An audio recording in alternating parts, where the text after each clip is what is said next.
ছাত্রদের অসহযোগ আন্দোলন ঘিরে প্রধানমন্ত্রীর পদ থেকে সরে দাঁড়িয়েছেন শেখ হাসিনা। খবরটি প্রকাশ্যে আসতেই মুহূর্তের মধ্যে শুরু হয় গণ উল্লাস, সৃষ্টি হয় এক নতুন ইতিহাসের। কিন্তু এই উল্লাসে সাধারণ মানুষদের মতো মেতে উঠে দেশের তারকা অঙ্গন।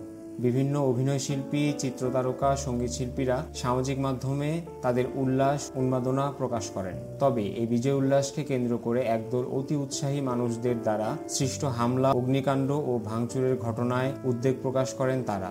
অনুরোধ করেন এসব কাণ্ড না ঘটানোর।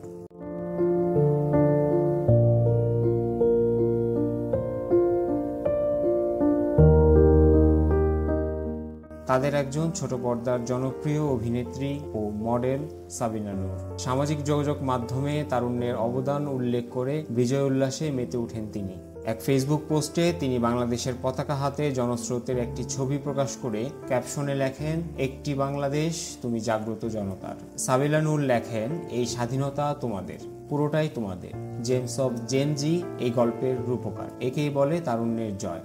কিন্তু এর পরেই অপর একটি পোস্টে সংখ্যালঘু সম্প্রদায়ের নিরাপত্তা নিশ্চিত চেয়ে অনুরোধ করেন তিনি লিখেছেন, আসুন সংখ্যালঘু সম্প্রদায়ের নিরাপত্তা নিশ্চিত করি। দেশ ও দেশের মানুষ ও দেশের সম্পদ রক্ষার দায়িত্ব আমাদের সবার। এর আগে দেশের সম্পদ বিনষ্ট না করতে দেশবাসীকে সংযত হওয়ার অনুরোধ করেন ঢাকায় সিনেমার জনপ্রিয় চিত্রনায়িকা পরীমনি।